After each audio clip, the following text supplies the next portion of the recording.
At 67, I thought my biggest worry was choosing dinner. Then a message popped up. The inheritance split starts as soon as the mummy signs. My daughter-in-law, referring to me, for years, I gave them everything. Now they just wanted me gone. I didn't cry. I simply thought, oh, honey, you just messed with the wrong mummy. Like, share, and let us know where you are listening from. Clara Beaumont, a 67-year-old widow, was enjoying a quiet Tuesday afternoon, scrolling through her family group chat. It was usually a harmless stream of updates and photos. She was sipping chamomile tea when a new message from her daughter-in-law, Vicky, flashed across her screen. The words hit her hard. The inheritance split starts as soon as the mummy signs. Her hand trembled. The mummy. There was no mistaking it. That was her. Not Mom, not Clara, but the mummy, a mere hurdle, an obstacle whose signature stood between them and what they considered theirs. Her money. Her life. Reduced to a formality, a cold dread replaced the warmth of her tea. This was an unfiltered glimpse into how Vicky, and by extension David, truly saw her. She was a means to an end. Barely seconds later, another message from Vicky, then the telltale notification of a deleted message. Too late. Clara had seen it. Then came Vicky's casual follow-up. Oops, wrong chat. Ignore that. The nonchalance, the feigned carelessness, twisted the knife deeper. Vicky hadn't meant for her to see it. It was a secret, a private plan. The thought made Clara feel ill. She put her phone down, the screen glowing faintly, illuminating a world that suddenly felt much colder. Her phone buzzed immediately. David. Then Vicky. Then David again. Clara ignored them all. What could she say? What could they possibly say that would erase those words? The image filled her mind, a mocking shadow of the loving mother and generous mother-in-law she believed herself to be. She needed time. Time to process this profound betrayal, to understand its true meaning. The casual disregard, the open avarice. It was poison in her family's heart. As the silence of her home pressed in, painful memories surfaced. Decades of support. When David and Vicky bought their first home, Clara provided the hefty down payment, allowing them to afford it in an expensive city. She hadn't hesitated, happy to help her son start his family. A few years later, they dreamed of a small lake vacation home. Clara again stepped in, financing a significant portion, believing she was investing in their happiness. In family weekends, there were countless smaller acts, car repairs, school fees, lavish gifts, even covering Vicky's failed business ventures. Always with a smile, always believing family supported family. Now, that love felt utterly wasted, trampled by their blatant greed. The doorbell rang an hour later, sharp and insistent. Clara knew it was them. She took a deep breath, steadying herself. When she opened the door, David and Vicky stood there, a practiced air of concern. David looked uncomfortable. Vicky launched into her performance. Mom, we are so sorry. It was just a stupid joke. You know how I get with those silly group chats? Her voice was high-pitched, feigned regret grating on Clara's nerves. We would never mean anything like that, ever. It was just a ridiculous, off-the-cuff comment. Clara's gaze was steady. She cut Vicky off. A joke that wasn't meant for me to see. That much is obvious. The words stripped away Vicky's flimsy excuse. David finally looked up, his face a mixture of guilt and defensiveness. Mom, come on. Vicky didn't mean it. She was just... You know how stressed she gets with the kids and work. He was defending her, defending the cruelty, the disrespect. This wasn't the David she had raised, the thoughtful boy who stood up for right.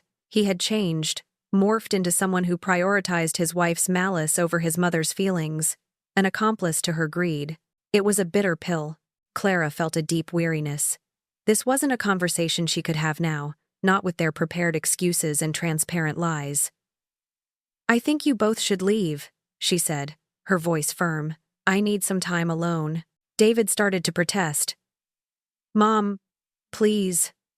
But Clara simply shook her head, her eyes conveying the message. Vicky, sensing the finality, pulled David back. They left, the silence that followed even heavier than before. Clara closed the door, leaning against it, her strength momentarily gone. She walked slowly to her armchair, finding no solace. The mummy. How long had they called her that? How long had they discussed her demise, her assets, her inheritance split? How long had they been waiting for her to die? The thought was a chilling whisper in the quiet house, a grotesque specter of their true intentions. Had her generosity blinded her? Had she been so naive, so eager to help, that she hadn't seen the vultures circling?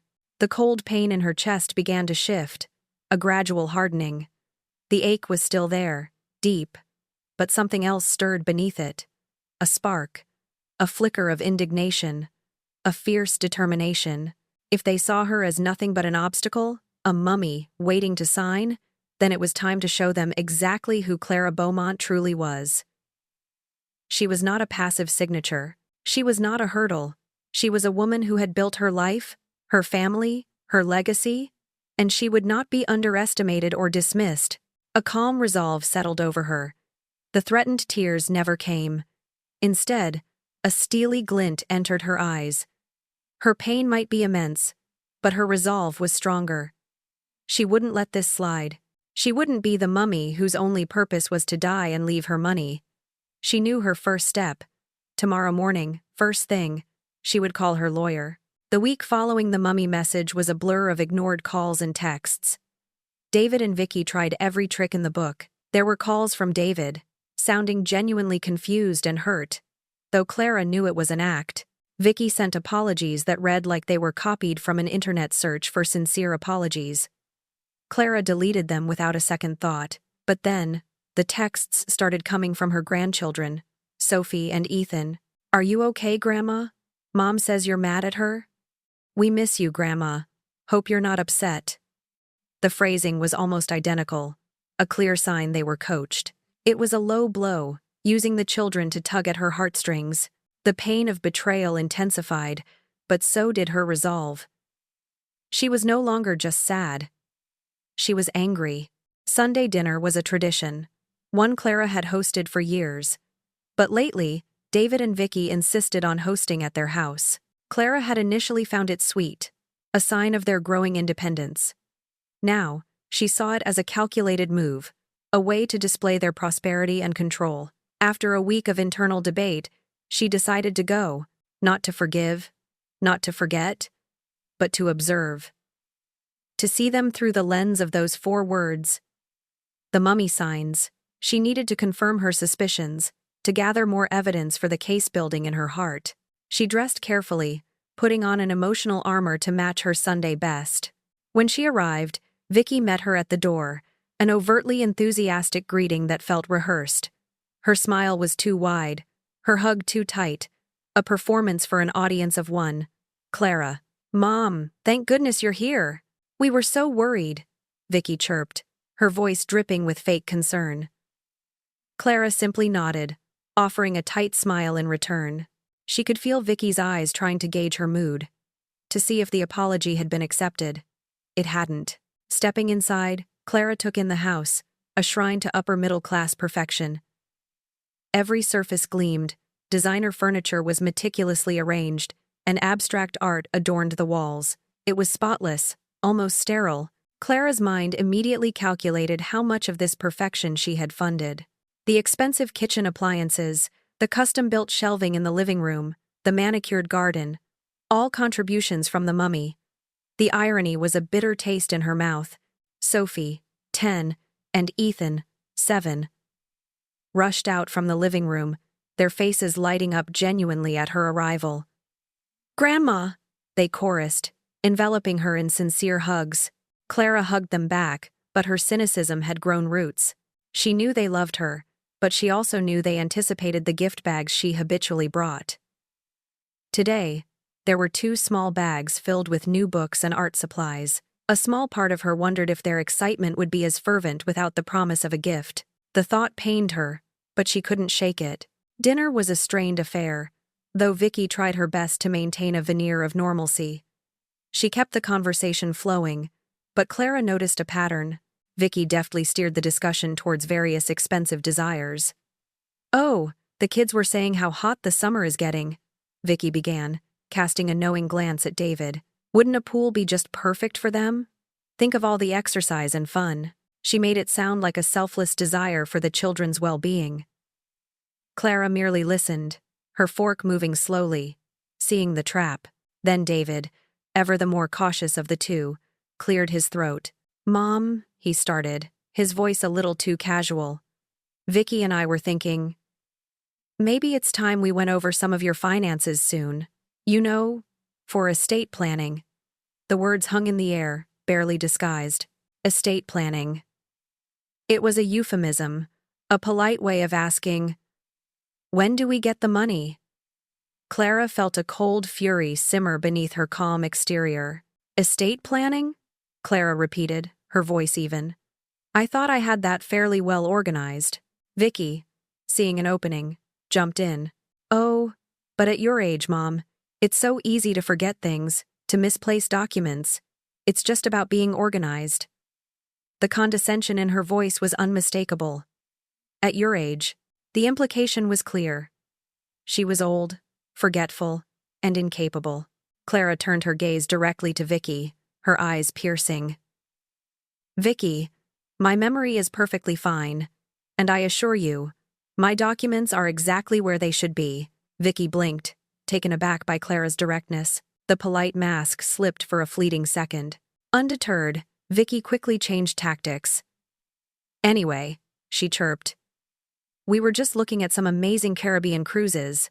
The kids would love it, and it would be a wonderful family trip. We're thinking 2 weeks, maybe a suite." She rattled off details, clearly expecting Clara to chime in with an offer to pay. There was an expectant pause, a slight tilt of her head, a hopeful gleam in her eyes, all directed at Clara. It was not a subtle request. It was an open expectation.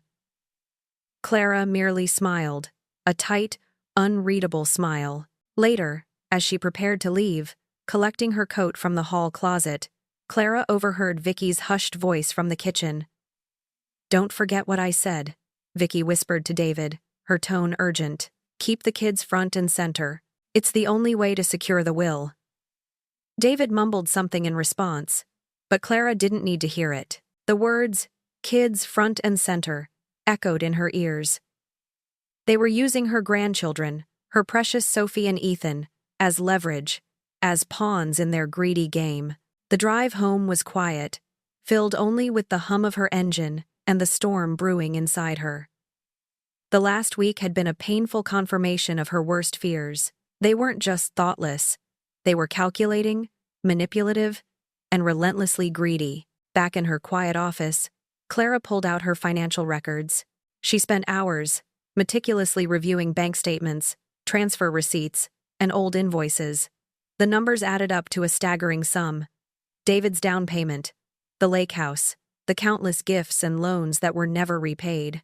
Her heart ached, not for the money, but for the blindness, for the years she had spent funding these ungrateful parasites. Her phone rang, startling her.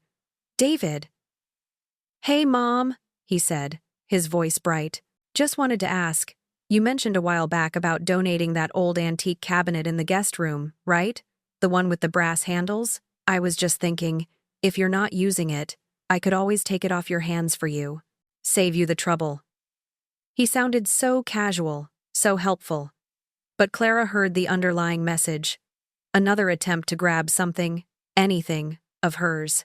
"I haven't decided what I'm doing with that yet, David," Clara replied, her voice firm, unwavering.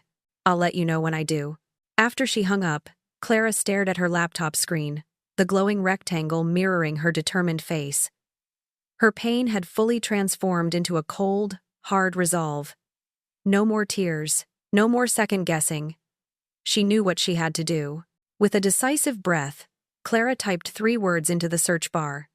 How to change your will. The morning after her revealing dinner, Clara woke with a renewed sense of purpose. The night had been restless, filled with the echo of Vicky's words and David's complacent silence. But the turmoil had solidified into a clear path forward. She wasn't just reacting, she was strategizing. Her first call was to Brenda Hayes, an attorney she'd met months ago at a charity gala. Brenda was a sharp, no-nonsense woman with a reputation for discretion and a direct approach. Exactly what Clara needed. Crucially, Brenda had no ties to her social circle or family. Clara wanted this completely independent. "Brenda, it's Clara Beaumont," she began, her voice steady. "I need to make some significant changes to my estate plan, and I need your expertise immediately." Brenda, ever efficient, set an appointment for later that afternoon. In Brenda's sleek, modern office, Clara wasted no time with pleasantries. She laid out the bare truth, omitting no detail of the mummy message and the subsequent dinner. Brenda listened, her expression unreadable, occasionally nodding. When Clara finished, Brenda leaned forward, her gaze direct. "So, to be blunt, you want to change your will because you discovered your family is essentially waiting for you to die, and you're tired of being treated like a piggy bank with legs." Clara managed a humorless smile. "Exactly. I want control, Brenda. Complete and utter control. They see me as nothing but a bank account with an expiration date, and I refuse to live that way." The words were empowering, a declaration of independence she hadn't realized she needed to make. She explained her current will, which, in her naive generosity, left most of her substantial assets to David and, by extension, Vicky. "I can't stomach the thought that my hard-earned money would primarily fund Vicky's extravagant shopping habits and their endless vacation home dreams," Clara stated. A flicker of bitterness in her voice. It was meant to be for their future, for security, not for frivolous consumption. Brenda nodded, making notes. "What about your grandchildren, Sophie and Ethan?" she asked, her pen hovering. Clara paused, a knot forming in her stomach. "Sophie and Ethan," she repeated softly. "They're still young. I truly hope there's still hope for them. They're innocent, at least for now." She knew they were being used, but she held on to the belief that their hearts weren't yet tainted by the same greed.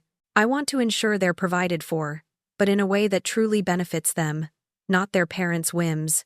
Brenda closed her notebook for a moment, meeting Clara's gaze.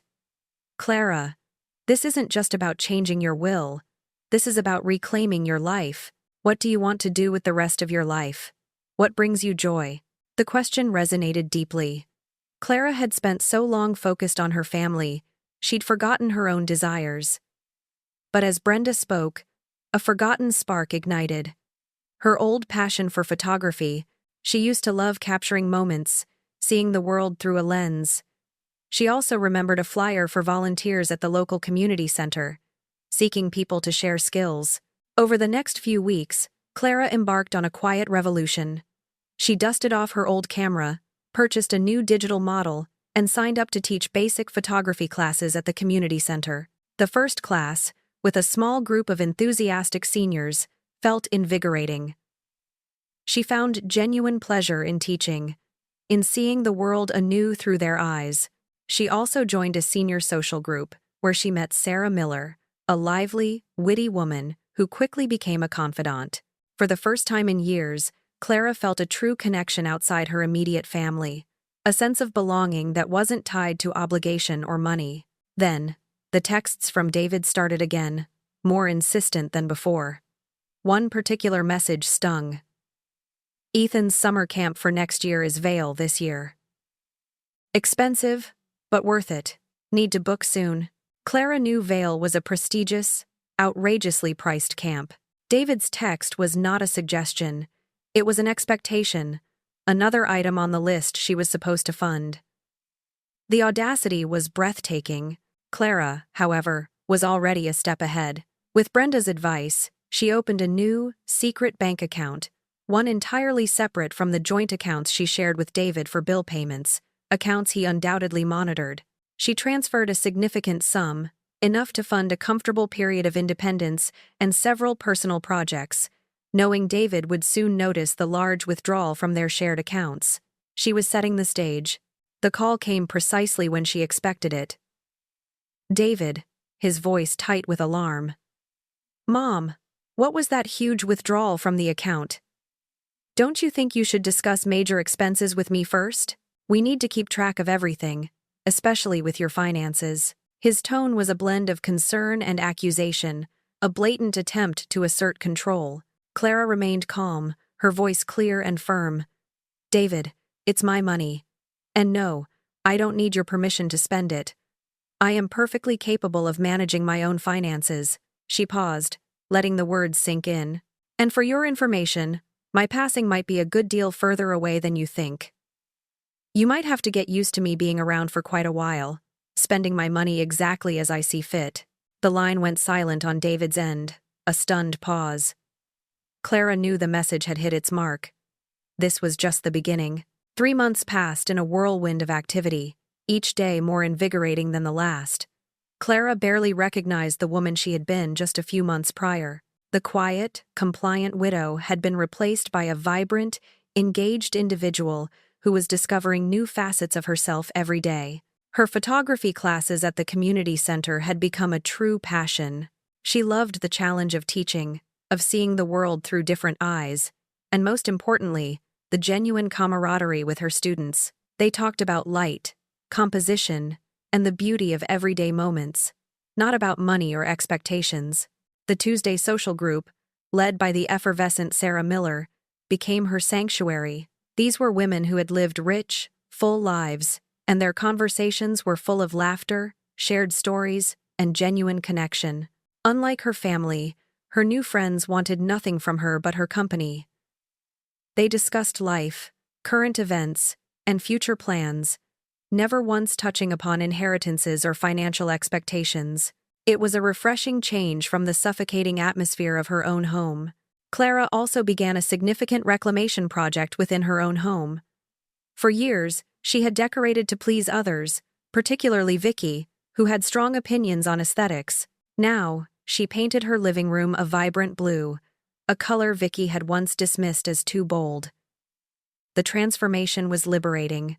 She converted Arthur's old, seldom-used den into a proper photography studio, filling it with equipment, backdrops, and her burgeoning portfolio. Every piece of furniture, every painting, every item in her home was now chosen for her own joy, not as a display for visitors. She even began clearing out closets of items she had meticulously saved for David and Vicky, heirloom pieces they had often admired, but never offered to take. Now, she decided what was truly valuable, and what was simply clutter. Sarah had been particularly encouraging during this process. "Your house should reflect who you are now, Clara," Sarah had advised over coffee.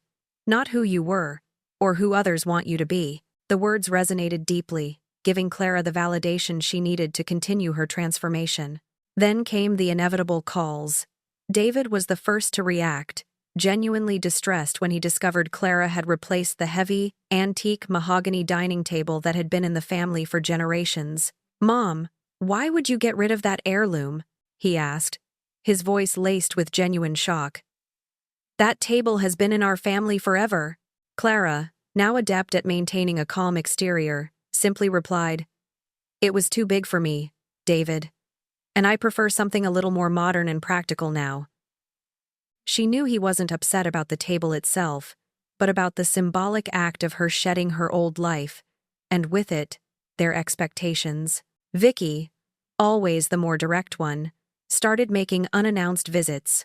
They were thinly disguised as expressions of concern, but Clara saw the truth in her daughter-in-law's darting eyes. Vicky would scrutinize every new purchase, every splash of color on the walls, every change with thinly veiled disapproval.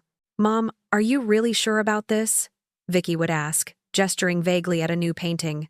"You seem to be spending quite a bit lately. Are you doing okay?" The implication was clear. Clara was being reckless with their money. Clara, however, delighted in these moments. Over tea one afternoon, she calmly announced her plans for an extravagant 3-week trip to Italy with Sarah. "We're going to explore Tuscany, take cooking classes, maybe even a photography workshop," Clara declared, enjoying the definite flash of alarm in Vicky's eyes, quickly masked by a forced smile. Vicky stammered out congratulations, but her face betrayed her true thoughts. more money being spent, more of their anticipated inheritance vanishing. This period of self-discovery and reclaiming her life had given Clara clarity and strength. She felt ready. She called Brenda Hayes, her lawyer. "Brenda, I'm ready to finalize the changes to my will. I've thought everything through, and I'm confident in my decisions." Brenda scheduled the signing for the following week. A week after the will was officially updated and sealed, the real storm began. David called, his voice bordering on panic. "Mom, I can't access your investment accounts. Your passwords aren't working. What's going on?" The facade of the dutiful son crumbled, revealing the desperate, controlling man beneath. He had been monitoring her accounts, just as she suspected. Clara took a deep breath, her voice unwavering. "That's because I've changed them, David. I've also hired a new financial advisor, a professional, someone I trust completely to manage my assets. You don't trust me?" David spluttered, disbelief and hurt evident in his tone. "No, David, I don't." Clara stated simply, the truth hanging in the air. "After everything, after that message and your subsequent behavior, how could I?" She could hear his sharp intake of breath, the silence on the line a testament to her bluntness. "It wasn't just Vicky's mistake that prompted this, David. It was the truth behind it. The way you both clearly see me, as nothing more than a source of funds, waiting to expire." She ended the call, feeling a profound sense of peace. The battle lines were drawn, and Clara Beaumont was ready to fight. The evening after Clara's definitive call with David, her doorbell chimed. She wasn't expecting anyone. Peering through the peephole, her heart softened. It was Sophie, her 10-year-old granddaughter, standing alone on the porch. Sophie looked nervous, her usually perfectly styled hair a little messy, her clothes not as polished as Vicky usually insisted upon. Clara immediately opened the door. "Grandma, can I come in?" Sophie whispered, her eyes wide. "Of course, darling," Clara replied, ushering her inside. She led Sophie to the kitchen, where she prepared 2 steaming mugs of hot chocolate. As they sat at the counter, Sophie nervously stirred her drink, her gaze fixed on the swirling cocoa. "I heard Mom and Dad arguing after you hung up," Sophie began, her voice barely audible. "Dad was really mad," he said. "You're spending everything on yourself now, and that you weren't thinking about them or our future." Sophie paused, then continued. "And Mom said they needed to find a way to stop you, to make you see reason." Her small face was etched with worry and confusion. Clara listened, her heart aching for her granddaughter, but also absorbing the raw truth of Vicky and David's conversation. She gently placed a hand on Sophie's arm. "Sophie, what do you think about all this?" Sophie looked up, her blue eyes clear and honest. "I think it's your money, Grandma. And I think maybe you're happier now." The simple words, spoken with such genuine insight, brought a lump to Clara's throat. Her granddaughter, despite her young age, saw past the greed to the core of the issue. They talked for hours, long after the hot chocolates were cold. Sophie poured out her heart, sharing her dreams of becoming a veterinarian, a dream her parents often dismissed as unrealistic or not lucrative enough. She spoke of her discomfort with her parents' constant focus on new possessions, on keeping up with the Joneses. Clara listened, offering comfort and understanding, realizing how much Sophie craved genuine connection and approval, not just material things. It was a glimmer of hope, a connection that had been missing for too long. The next day, as expected, Vicky called. Her voice was syrupy sweet, an overly polite tone that Clara recognized as a prelude to manipulation. "Mom, David and I were thinking," Vicky cooed. "Perhaps we should have a little family meeting. Just to clear the air, you know. There seem to be some misunderstandings." Clara smiled to herself. A family meeting was their code for an intervention, a chance for them to regain control. But the mummy had unwrapped herself, and she wasn't going back in the tomb. "Yes, Vicky," Clara replied, her voice calm and agreeable. "That sounds like a perfectly splendid idea. Why don't you both come over tomorrow evening?" The following evening, Clara dressed carefully. She chose a tailored navy suit, a crisp white blouse, and her pearls. It was an outfit that projected strength, confidence, and control. When David and Vicky arrived, Clara met them at the door. David looked grim, Vicky overly solicitous. Sophie, who had been asked to join them, offered Clara a small, apologetic smile as she sat down, a silent show of solidarity that Clara treasured. The intervention began predictably. David started, his voice a practiced tone of deep concern. "Mom, we're really worried about you. Your recent behavior. It's been a little erratic. All this spending. At your age." Vicky chimed in. "Yes. We just want to make sure you're making sound decisions, Mom. For your own good. And for the family's future." Clara listened patiently, letting them build their case, their concern a thin veil over their true intentions. When they finally paused, expecting her to crumble under their accusations, Clara spoke. Her voice was steady, unwavering. "Let's be clear about one thing," she began, looking directly at Vicky.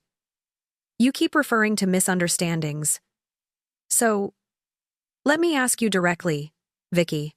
When you referred to me as the mummy in that group chat, the message that said, 'The inheritance split starts as soon as the mummy signs,' did you not mean that? Was that a misunderstanding too?" Vicky's face flushed. David shifted uncomfortably. "Mom, that was just a joke," Vicky snapped, dropping her sweet facade. "And frankly, you have a duty to this family.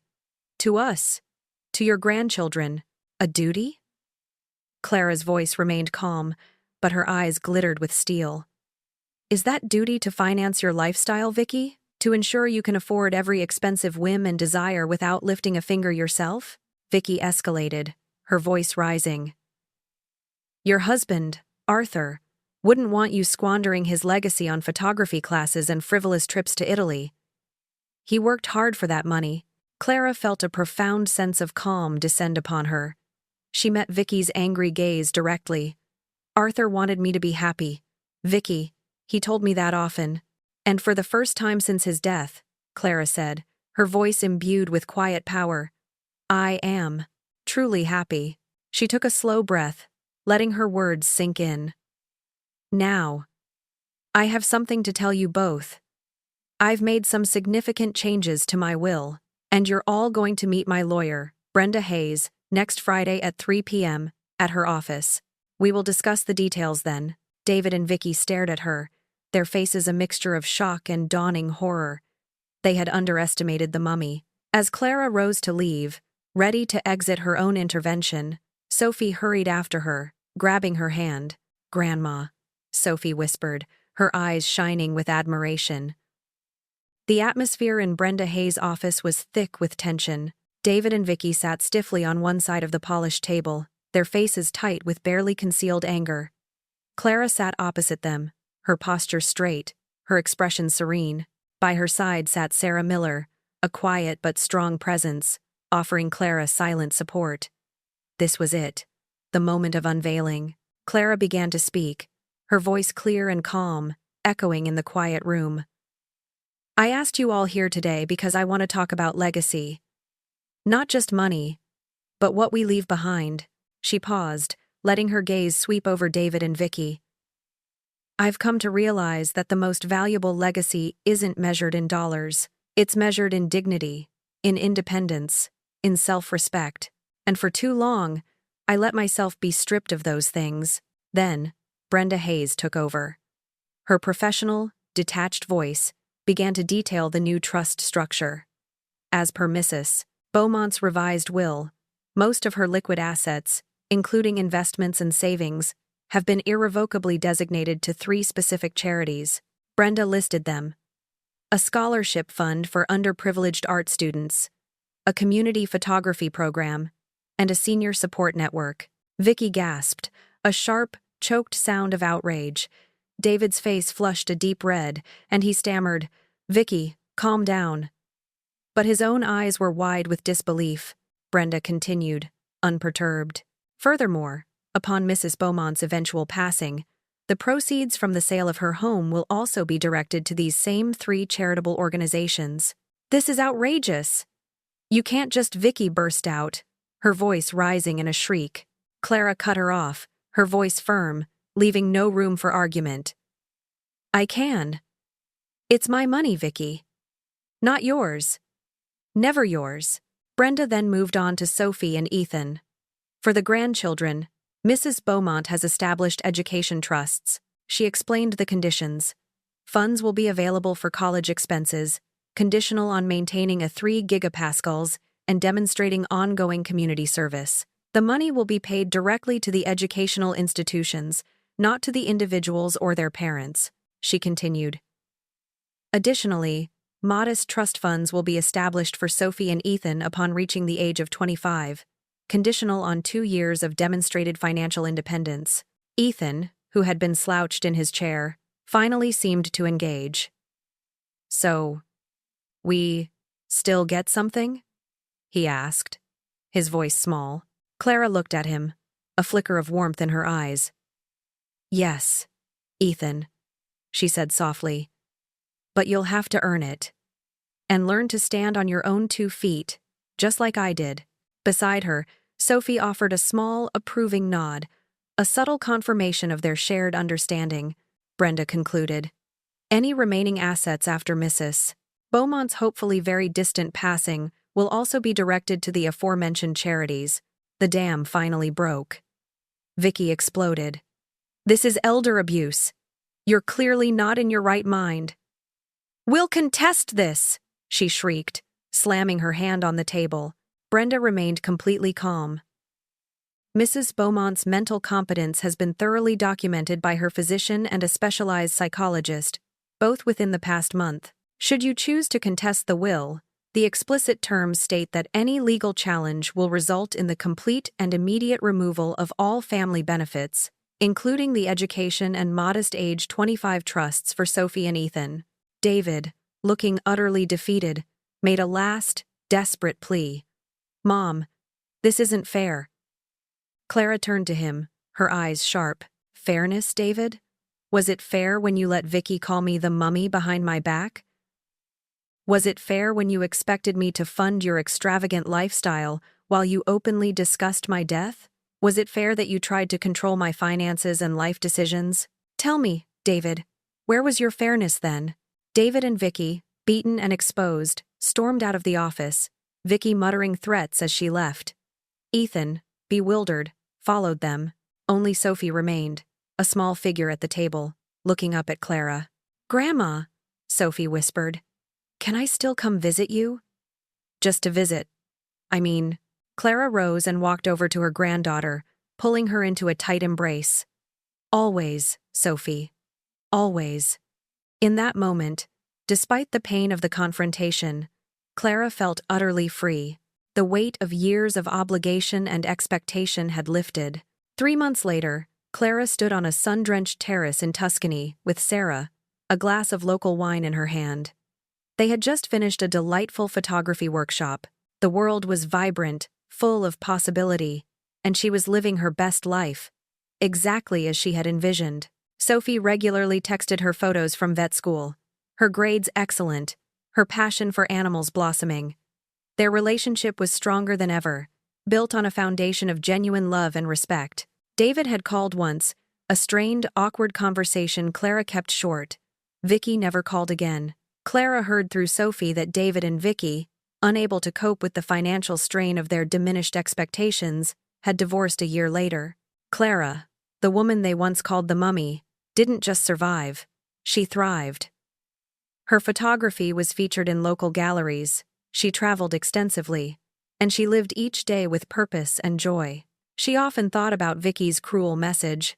It had been the greatest gift, forcing her to unwrap herself from years of ungrateful obligations and expectations, revealing a woman with passion, with purpose, and with many, many wonderful years left to live.